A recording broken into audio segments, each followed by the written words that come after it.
यह कहानी किसी राजनीतिक विरासत से नहीं जुड़ी है, बल्कि एक साधारण पृष्ठभूमि से निकलकर सत्ता के शिखर तक पहुंची एक यात्रा की है, जिसमें न तो कोई बड़ा नाम था, न ही कोई तय रास्ता। लेकिन समय के साथ यही यात्रा दिल्ली की राजनीति का एक अहम अध्याय बन गई। 19 जुलाई 1974 को हरियाणा के जिंद जिले के एक छोटे से गांव में जन्मी यह लड़की तब किसी की नजर में खास नहीं थी, और जब वह सिर्फ 2 साल की थी तब उसके पिता की नौकरी के कारण पूरा परिवार दिल्ली आ गया। पिता बैंक ऑफ इंडिया में मैनेजर थे और घर का माहौल पूरी तरह अनुशासन, पढ़ाई और जिम्मेदारी पर आधारित था, जहां राजनीति का कोई सीधा प्रभाव नहीं था।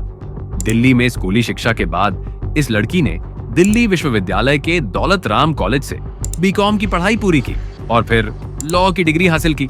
लेकिन पढ़ाई के साथ साथ उसके भीतर नेतृत्व की क्षमता भी आकार लेने लगी, जो उसे सिर्फ एक छात्रा नहीं बल्कि जिम्मेदारी लेने वाली एक सक्रिय भूमिका की ओर ले जा रही थी।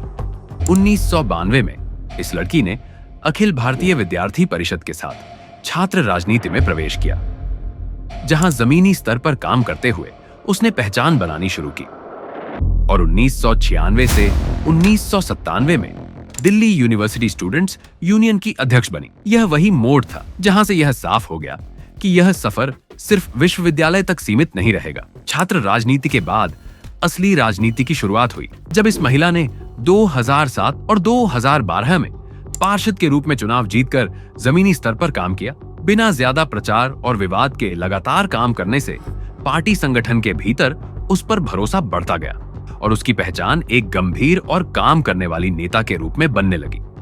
2022 में मेयर पद का चुनाव उसके पक्ष में नहीं गया, लेकिन यह हार कहानी का अंत नहीं थी। 2025 के विधानसभा चुनावों में इस महिला ने शालीमार बाग सीट से पहली बार जीत दर्ज की, वो भी 29,000 से अधिक वोटों के अंतर से। लेकिन इसके तुरंत बाद दिल्ली की राजनीति में एक असामान्य चर्चा शुरू हो गई, जिसमें नेतृत्व के लिए उसी नाम पर सहमति बनती चली गई। पार्टी विधायक दल की बैठक में एक दुर्लभ निर्णय लिया गया, जहां पहली बार विधायक बनी इस महिला को सीधे मुख्यमंत्री पद के लिए चुना गया और 20 फरवरी 2025 को उसने शपथ लेकर दिल्ली की 9वीं मुख्यमंत्री और 4थी महिला मुख्यमंत्री के रूप में इतिहास रच दिया।